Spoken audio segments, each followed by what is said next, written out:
안녕하십니까? 복된 홈TV입니다.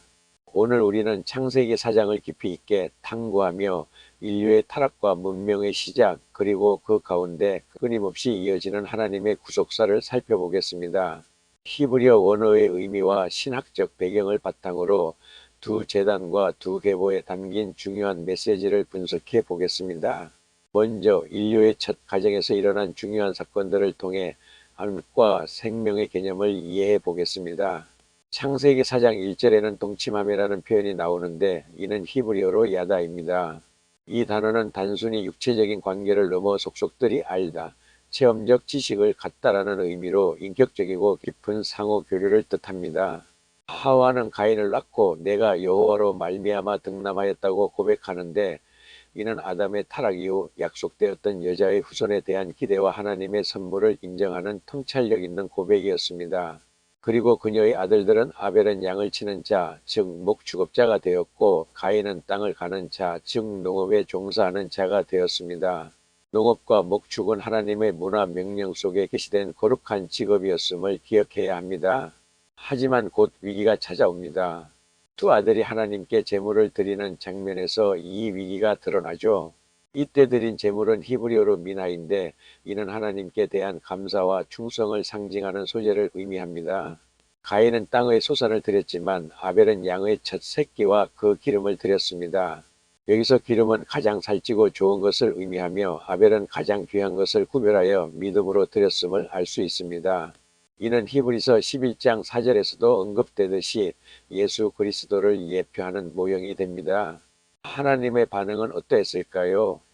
히브리어 사는 연락하다, 즉 주목하다, 기쁘게 쳐다보다라는 뜻입니다. 하나님은 아벨의 제물은 주목하셨으나 가인의 제물에는 눈길을 주지 않으셨습니다. 이는 하나님께서 제물 자체보다 제물을 바치는 사람의 마음과 믿음을 먼저 보셨다는 중요한 통찰을 제공합니다. 이러한 하나님의 반응에 가인은 분노하여 안색이 변했습니다. 그는 회개하기보다는 하나님을 향해 불만을 토로하는 방자한 모습을 보였습니다. 하나님은 가인에게 경고를 주십니다. 죄는 히브리어로 핫다트인데 이는 마치 먹이를 노리고 웅크린 맹수처럼 문에 엎드려 가인의 심령을 노리고 있는 모습으로 비유됩니다. 죄는 가인을 향해 강렬한 소원, 즉 테슈카토를 가지고 달려들려 하지만 하나님은 가인에게 죄를 다스리라고 명하십니다. 이는 히브리어 팀쇼로 죄의 욕망을 제어하라는 명령입니다. 하나님은 가인에게 내가 선을 행하면 어찌 낯을 들지 못하겠느냐고 반문하시며 죄를 다스릴 기회를 분명히 주셨던 것입니다. 그러나 가인은 하나님의 경고를 무시하고 인류 최초의 비극, 즉 살인을 저지릅니다. 들러 가자는 그의 말은 우발적인 사고가 아닌 치밀한 계획과 사례를 가지고 아벨을 유인했음을 보여줍니다. 쳐 죽인이라는 원어의 의미는 죽일 의도를 가지고 때리다는 뜻으로 가인이 사단에게 완전히 정복당한 상태였음을 드러냅니다. 성경은 본문에서 아우라는 단어를 반복적으로 사용하며 때려야 뗄 수 없는 혈연관계와 사랑의 유대가 파괴되었음을 강조합니다. 아담의 타락이 불과 얼마 지나지 않아 형제간의 살인이라는 골육상전으로 발전했음을 극명하게 보여주는 장면입니다. 살인 후 하나님은 가인에게 내 아우 아벨이 어디 있느냐고 신문하십니다. 이는 회개의 기회를 주신 것이었지만 가인은 내가 알지 못하나이다. 내가 내 아우를 지키는 자니까? 라고 답하며 하나님을 기만하고 형제에 대한 책임을 부인했습니다. 그러자 하나님은 내 아우의 핏소리가 땅에서부터 내게 호소하느니라고 말씀하십니다. 생명은 하나님께 속한 것이기에 억울하게 죽은 아벨의 피가 하나님께 직접 신원 빈더케이트, 즉 복수를 호소하고 있었던 것입니다. 아벨의 핏소리에 대한 하나님의 응답은 가인에게 심판으로 다가왔습니다. 첫째, 땅의 거부입니다. 땅이 그 입을 벌려 아벨의 피를 받았으므로 더 이상 가인에게 효력, 즉 후아어라 불리는 힘이나 생산력을 주지 않게 됩니다. 이는 농사하는 자였던 가인에게 치명적인 형벌이었습니다. 둘째, 가인은 나나, 즉 피하는 자, 도망자, 추방자가 되며 난네드, 즉 유리하는 자, 방랑하는 자가 될 것이라는 선고를 받습니다. 한 곳에 안주하지 못하고 떠도는 신세가 된 것입니다. 이러한 심판은 죄로 인해 인간과 자연, 즉 대지의 관계가 단절되었음을 의미합니다. 이러한 심판에 대해 가인은 내 죄벌이 너무 중하여 견딜 수 없나이다라고 탄원합니다. 그러나 이는 죄에 대한 회개가 아니라 형벌의 고통에 대한 불평이었으며 자신을 죽일 자들에 대한 복수, 즉 고열에 대한 두려움을 호소하는 것이었습니다. 놀랍게도 하나님은 이런 가인에게 심판 중의 은혜를 베푸십니다. 그는 가인을 위한 보호의 징표, 즉 오토를 주십니다. 그리고 가인을 죽이는 자는 7배의 벌을 받을 것이다 라고 말씀하시며 생명의 주권은 하나님께 있음을 분명히 하셨습니다. 사적인 복수를 금지하고 가인의 생명을 보존하신 하나님의 주권적인 은혜였습니다. 하나님의 은혜에도 불구하고 가인은 여호와 앞을 떠나 놋 땅에 거하게 됩니다. 놋은 방황이라는 의미를 가지고 있습니다.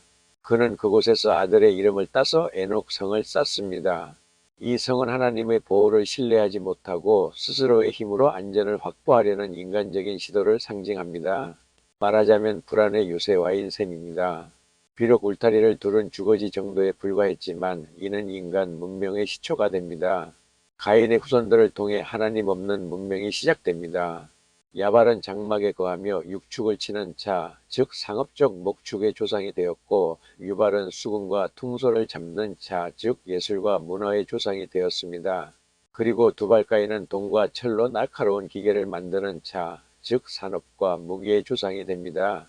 이는 하나님을 떠난 자들도 일반 은총으로 문화를 발전시키지만 그 발전 과정에서 영적인 방향성을 상실하게 됨을 보여줍니다. 이러한 하나님 없는 문명 속에서 타락은 라멕의 노래를 통해 그 정점에 달합니다.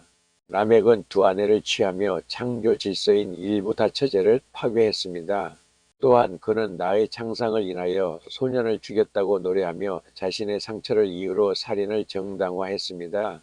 더욱이 그는 가인을 위하여는 벌이 7베일진데 라멕을 위하여는 77베일이로다라고 교만하게 선언합니다. 이는 하나님의 자비, 즉 가인의 표를 자신의 죄를 합리화하고 조롱하는 도구로 악용하는 모습입니다. 인간성의 잔혹함이 극대화되는 순간이었습니다. 그러나 하나님은 절망 속에서도 새로운 시를 통해 전환점을 마련하십니다.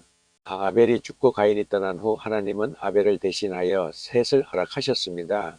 셋의 이름은 정해놓았다 또는 보상하다라는 뜻입니다.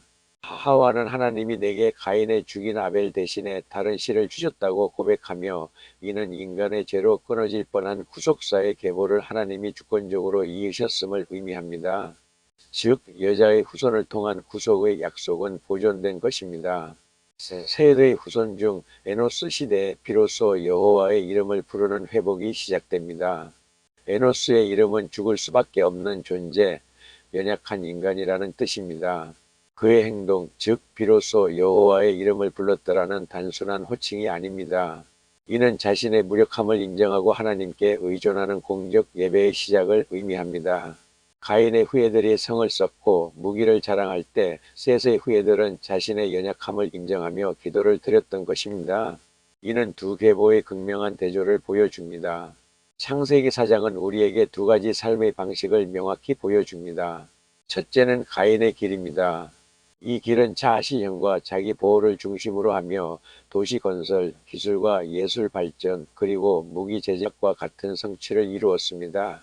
하지만 그 특징은 교만, 폭력, 그리고 하나님 없는 번영이었습니다. 그 결말은 라멕의 노래에서 극명하게 드러난 보복과 살인의 악순환이었습니다. 반면에 셋의 길은 하나님 의존을 중심으로 합니다.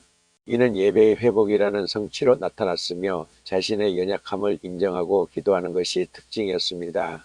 그 결말은 여호와의 이름을 부르는 신앙 공동체의 시작이었습니다. 결론적으로 말씀드리자면 죄는 급속도로 확산되어 가정과 사회를 파괴하지만 즉 타락과 살인 그리고 문명의 오용으로 이어지지만 하나님의 구속 계획은 결코 중단되지 않습니다. 인간은 스스로 성을 쌓아 안전을 도모하려 하지만 진정한 구원과 안식은 자신의 연약함을 인정하고 여호와의 이름을 부르는 데 있음을 창세기 4장은 분명히 가르쳐 줍니다. 홈TV입니다. 감사합니다. 샬롬.